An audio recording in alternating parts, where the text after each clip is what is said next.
barely morning, and somehow Mark Clark has to wake up. Of course, Mark has a little help. I just want to flow. We can stay forever. What we about? Wakanda.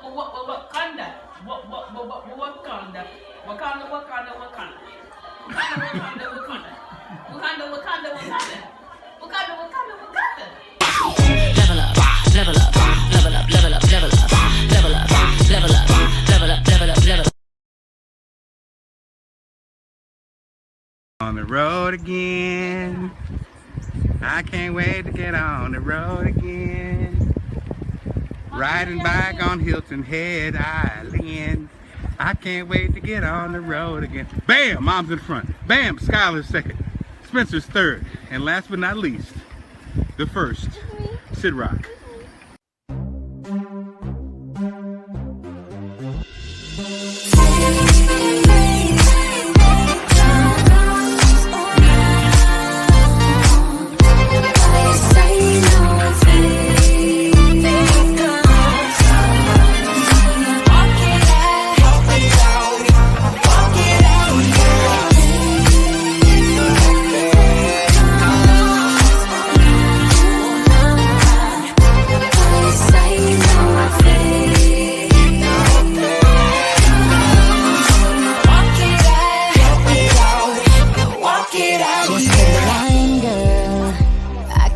My eyes just don't know. I don't know. I'm looking, yeah. Marc Clark, that's classic. I love it.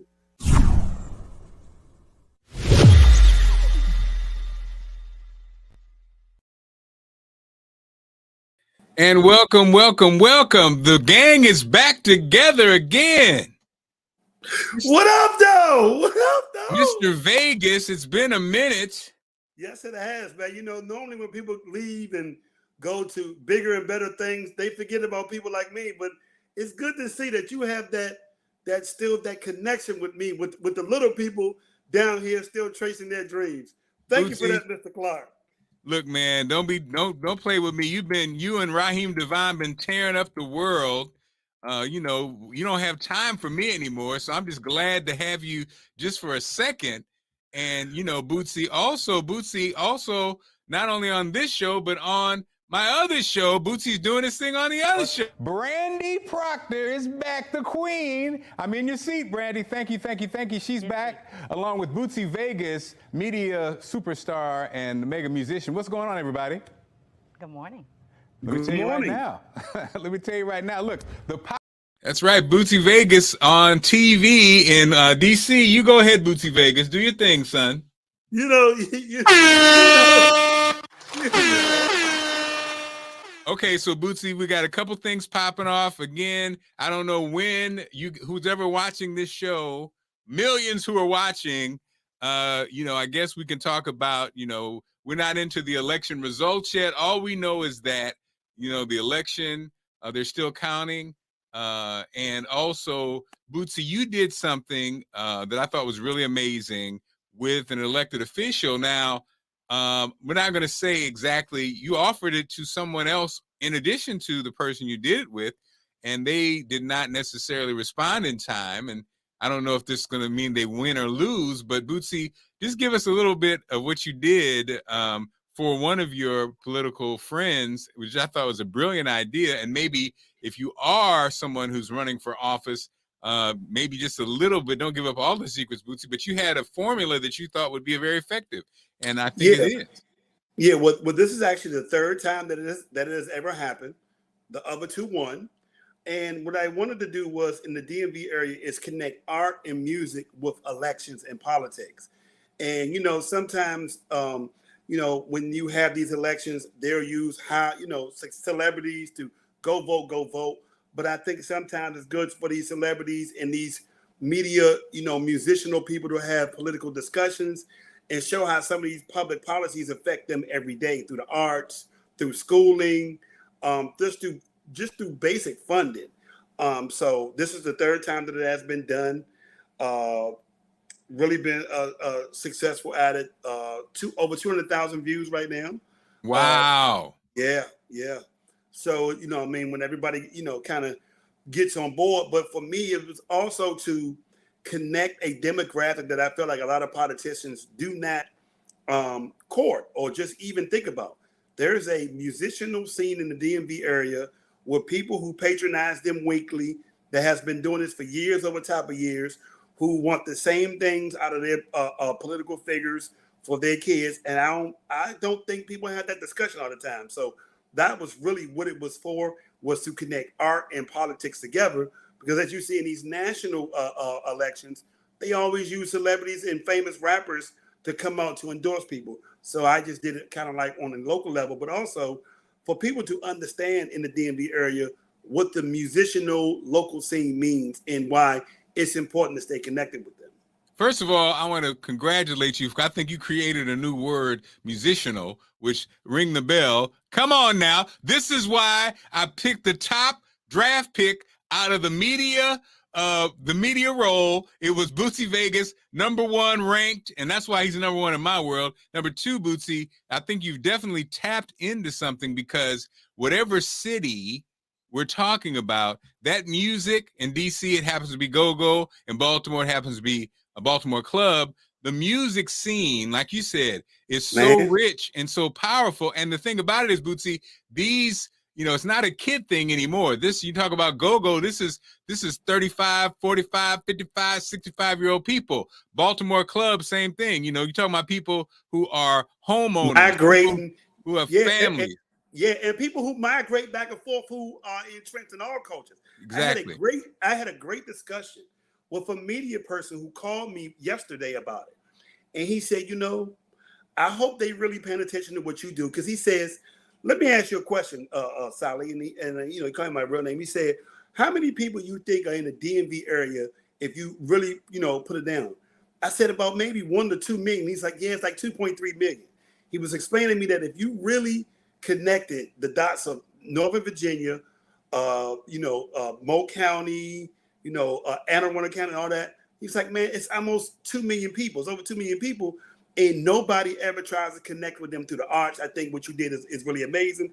And he was like, even when people promote and market stuff, they need to think that as well, because he was discussing to me on how we should do this Raheem Devon album when the album comes out. And I was like, wow, like I never thought about, this is a major market that has a major music scene, that has a music scene.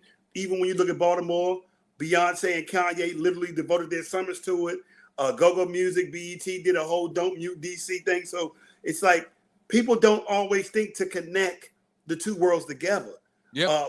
But it's, to me, it's a normal thing. It's a normal thing that should be done on a regular. But and that's what we're doing, Bootsy Vegas. We are doing it. You are DC. I'm a mixture of DC and Baltimore for the last 20 years. We're bringing it together. And let's not forget about gospel. Our artist we'll be talking about today, she's doing that in the gospel world. That's a whole same thing. So speaking of connecting, first of all, I got to give some love, for all those who voted. Okay, all those who voted. There I am. Voted. I and voted today, as well today. Bootsy, I posted talking about my grandfather, I.E. Foster. There he is right there. I.E. Foster, right? I saw right that. There. He's behind. You see him right there. Illinois Chronicle. He had a newspaper. He was a printer. He was a race man, all dedicated to moving the community forward. So I thought about standing on his shoulders today as I voted. And I, like many, there was a time in my life when I was like, it doesn't matter, whatever. It really does matter. Also, Bootsy, this weekend, I had a chance to hop in. I went down to D.C. for the reparations rally led by Tariq Nasheed. And I captured a little bit of video just to give you guys an essence of what was going on down there. This afternoon at the rally for reparations in downtown D.C. And it's a colorful, beautiful afternoon. You have people here who are in support of reparations. You have an amazing panel, and on stage, speakers throughout the afternoon. I think people came out to see what exactly this was going to look like, you know, how big the rally was going to be, the topics that we touched on. So again, this is the power of Washington, D.C., and the power of, you know,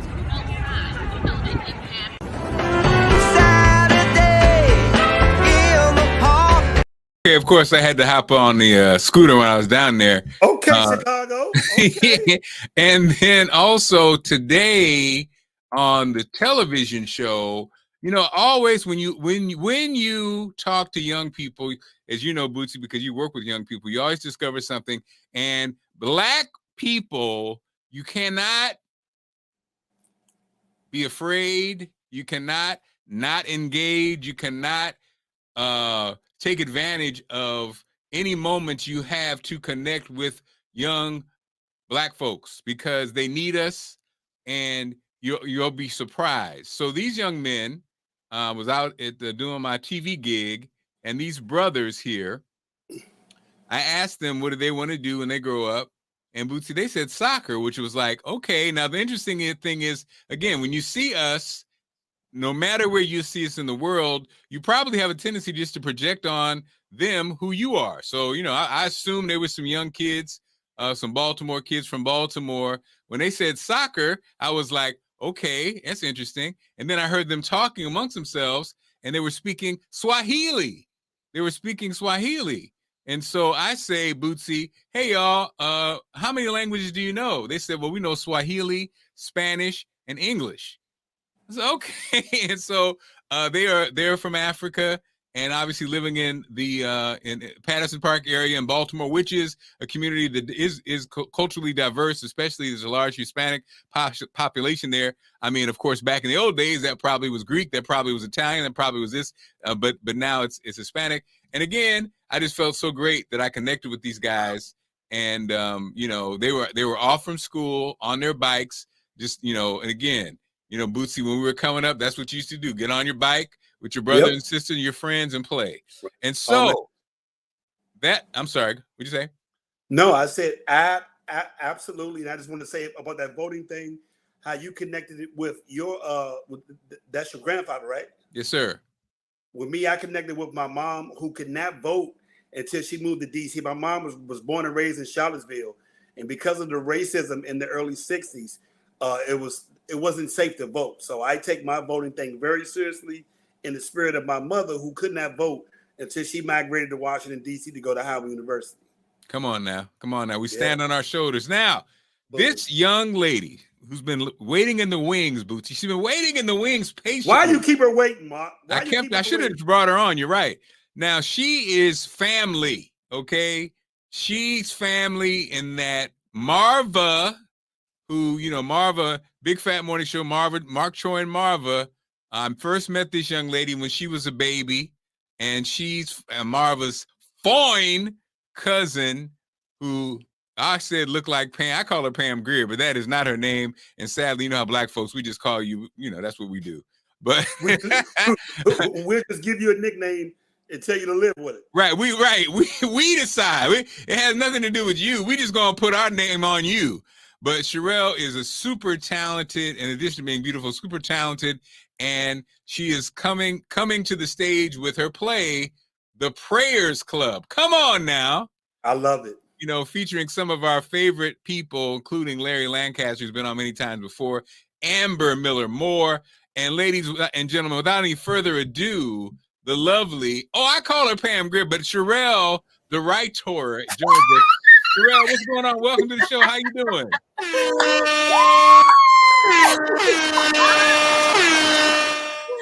Sherelle. Hey, Mark Clark. Hey, Bootsy. Hey. How are you? I'm doing good, Pam. I mean, Sherelle. I'm sorry. No. So, hey, Sherelle, I take that as a compliment. Hey, Mark, how are you? I'm so proud of you. You put this thing together. Who knew? I've knew? known you all these years. I've known you to be talented. I know that I didn't know that this was some of your. This is in the back of your mind. So tell us how you got here. Have you always been a writer? Have you always been, an artist? I didn't know. You didn't know? How do you know what? How much time do we have? He knows now, Hey, it's but your time. tell What do him. you tell us about how you got here. So, okay, so look, Mark. Give you us know your how background. First of all, I am the poster child for it is never too late. Never too late. No, I think Mark sometimes- is now, but Yeah. you right next to him. Because sometimes, you know, we have these gifts and we have to discover them ourselves, and they've always been there. For example, like my gift of writing. I was just thinking about this the other day. When I was younger, I would spend like hours just at the store picking out cards for people, whether it was their birthday or their, you know, whether holidays or whatever. And you know how normal people could go in, even if they want to take some time and put some effort into it, it may just take about, you know, a good 5-10 minutes or whatever. But no, I'm in there for hours trying to pick out the right card. And then it would just always be one word that was wrong. I would cross it out and put the right word on it. So I remember back a long time ago, people would say that Sherelle gives the best cards because I just put so much energy into it. Well, fast forward, I was on the health and wellness ministry of my church. And so one of the elders there said, can you write something for us? This is so timely for how to not gain weight over the holidays, right? And I was like, okay, all right, I'll do that. Look, that's my struggle today. So it's like, okay. So as I'm writing this thing, I was like, this is a book. And so lo and behold, I just figured out how it was in my hand, from off that paper in my hand in like short period of time.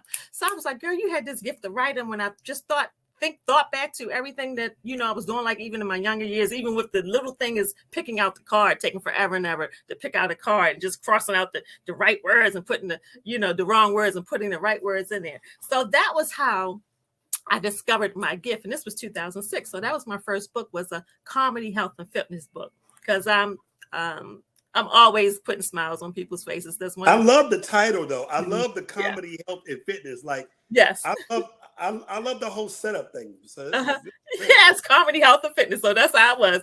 And then I did another book. And then I was like, you know what? I don't know when this hit me, but I decided that if there was ever a fleeting thought that went through my mind of I could do something, I was going to do it, even if it was just one time. So then I said, I'm going to do a book, a play, and a movie.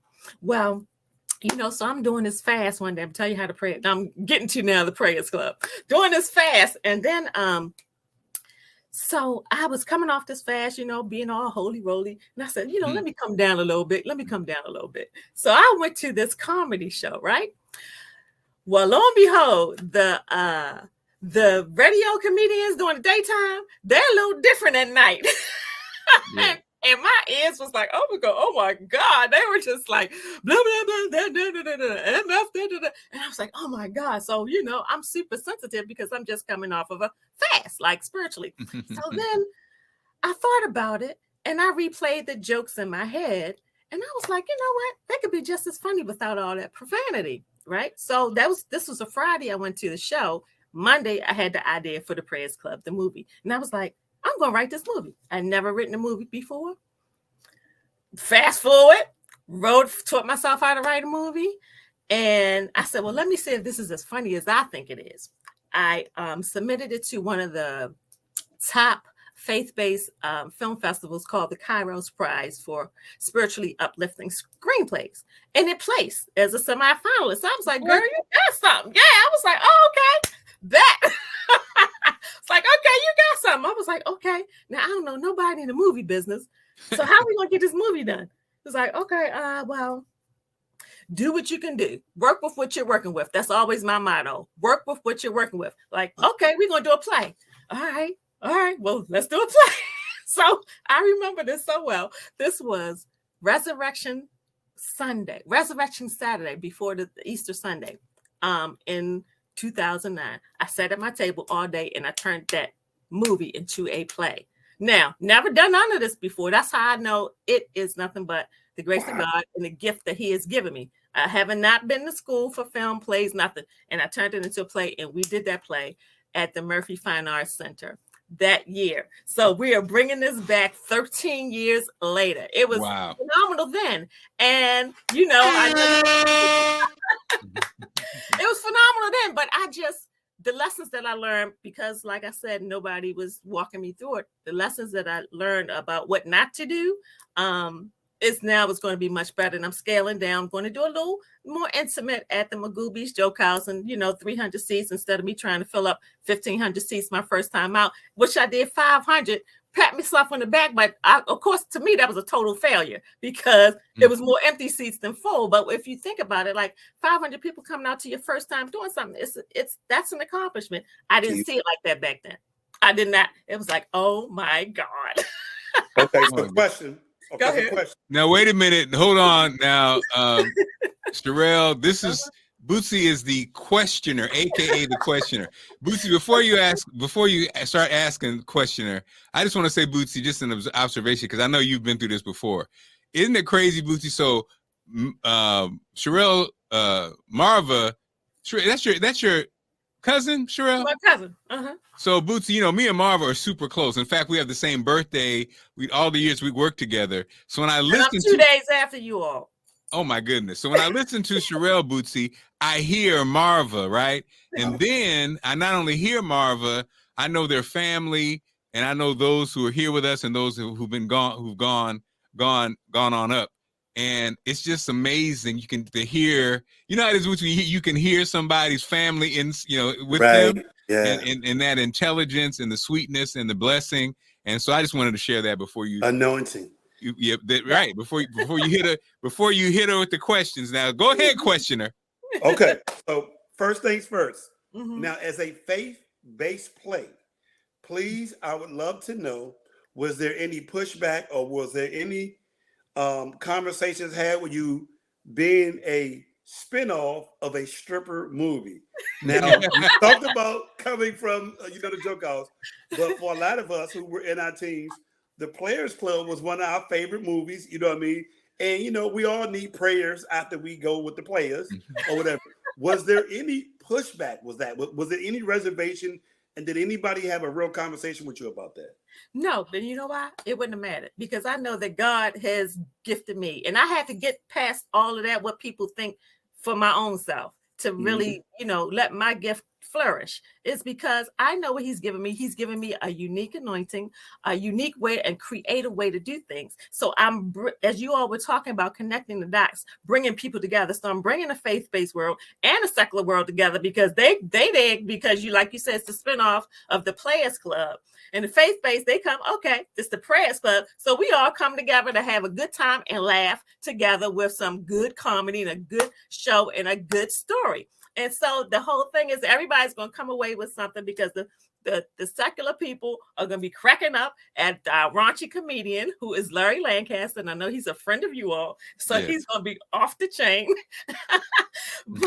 And the faith-based people are going to be okay and everybody's going to get, if they pay attention, because God uses me to always have a moral compass in there and to get little messages in there, but not beat you over the head with stuff. So everybody's going to come away with something, even if it's just a laugh, which is what we need nowadays. We need to smile. We need to laugh. We need to have fun. The Bible says laughter is like good medicine. So it's just, like I said, I'm the minister of fun. I don't know if I said that. So that's how God is using me. Wow.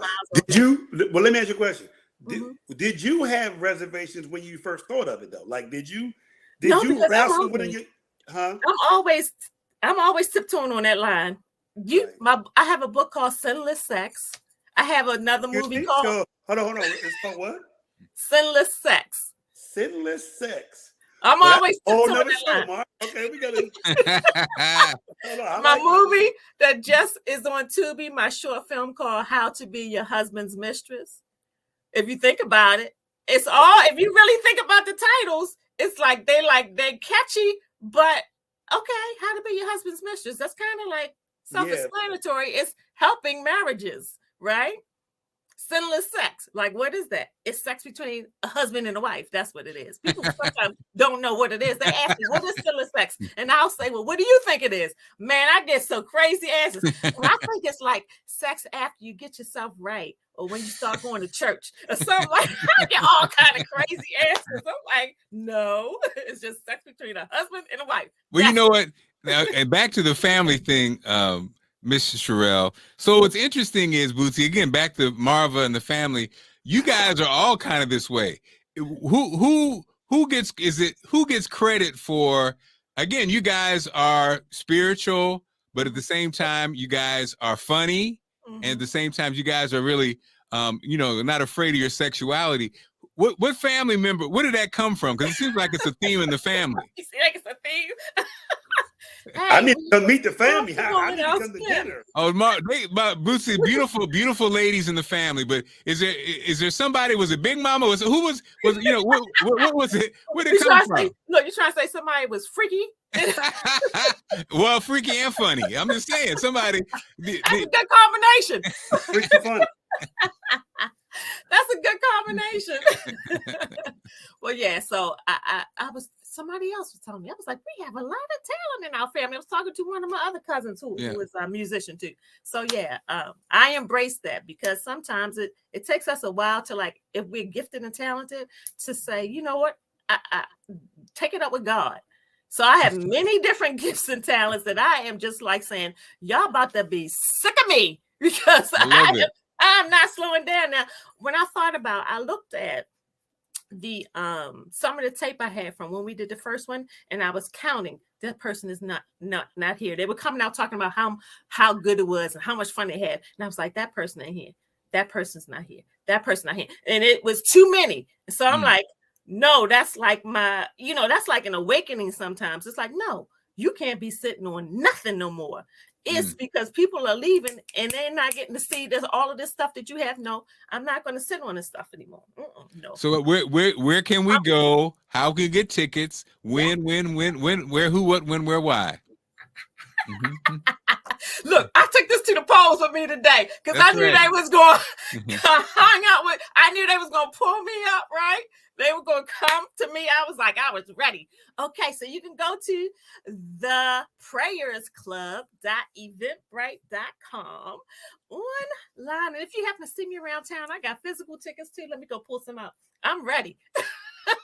But go to theprayersclub.eventbrite.com and get your tickets. We are having a show at Magooby's Joke House on November 20th at 3 p.m. Come on out. Come on, DMV. I listened to something you said, Mark, about people always telling us to leave Baltimore. You know how many times I've heard that because of my gifts? Like, you ain't gonna get nowhere here because you ain't getting no support. Well, I don't want to leave Baltimore. I want to be more part of the team that, like, makes Baltimore the new Atlanta. But I mean, I need y'all support to do that. So show up. I mean, it's only 300 seats. Just help me fill up one show with 300 seats. Get your tickets. They only $35 right now. Come on now. That's a McDonald's meal nowadays. No, I think I'm coming. I really think I'm going to come to this. I'm going to bring my 19-year-old daughter to this. You think? You can't say I'm sure I am. You think? Oh, dang, she got you, Bootsy. No, you know that is a commute from where I'm at. But where are you? Where are you? DC. Okay, come on now, man. You just the hop, skipping, 295. Yeah, Bootsy. Wait a minute, Bootsy. Hold on. In New York. Well, before you kind of transition on. Can you really explain to me, the role that prayer plays in this play? Is there something connecting with prayer in this? Okay, well, did I tell you all like the premise? Like, a comedian gets booked to do a performance at the Prayers Club, but he thinks he's going to the Players Club. Did I tell you that's what it was about? No, you didn't. We just talked. Yeah, so it's a comedy. Yeah, it's Mark's fault. So yeah, that's what it's about. A raunchy comedian unknowingly gets booked to do a performance at the Prayers Club, but he thinks he's going to the Players Club. So he is on stage in raw form, not knowing where he is, and then he figures it out. By then he has offended everybody. The church people are clutching their pearls because he is good. So then it starts that journey with him having to make it up to the club's owner, and she challenges him to spend some time with her so she can teach him how to do clean comedy. So you have this dynamic over here with this wholesome woman named Spirit Taylor ST, which really is Sherelle Thorne, and you have this raunchy comedian over here, and they spending time together. So you know it's going to be nothing but funny, more funny going on, and excitement, and just a journey. And you got to see how it all ends up. But yes, I'm excited. I love it. And Larry, I saw Larry. I think Larry he's a brilliant everything. He's like you, actor, comedian, all that. And I think his consciousness. I saw Larry do a Muslim event. And I was just blown away because, you know, he knew the ins and outs of all of it. So I think you picked a perfect person. And you're right. I think he can be raunchy because one thing about him, he can be raunchy. Oh, that's right. Lord knows definitely. if you want somebody.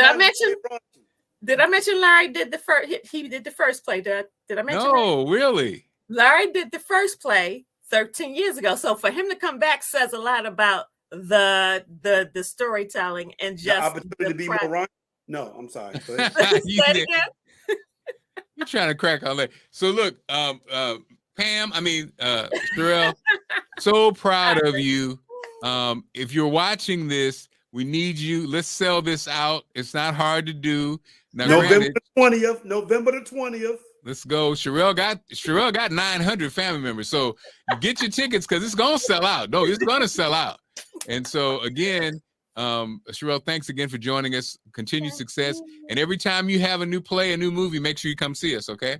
Yes. Oh, go watch How to Be Your Husband's Mistress on Tubi for free. That's my short film that won the audience award at the African American Women in Cinema Film Festival. Go watch that. Yes. What's the name again? How to Be Your Husband's Mistress. How to Be Your Husband's Mistress. I love it. It's a short film. And Put Bootsy some respect Vegas. in her name, Mark. Put some respect on this lady's name. You know what I'm saying? You over here playing with her.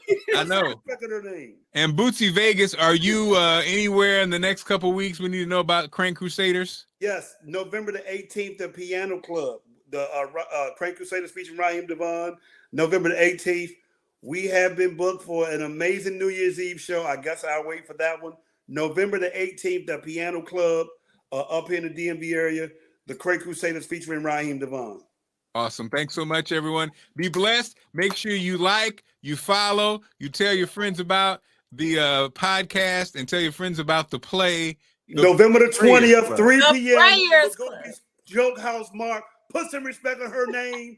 Put some respect on it. Bagooby's Joke House, Sunday, November the 20th, 3 p.m. Pull up, pull up, pull up, pull up.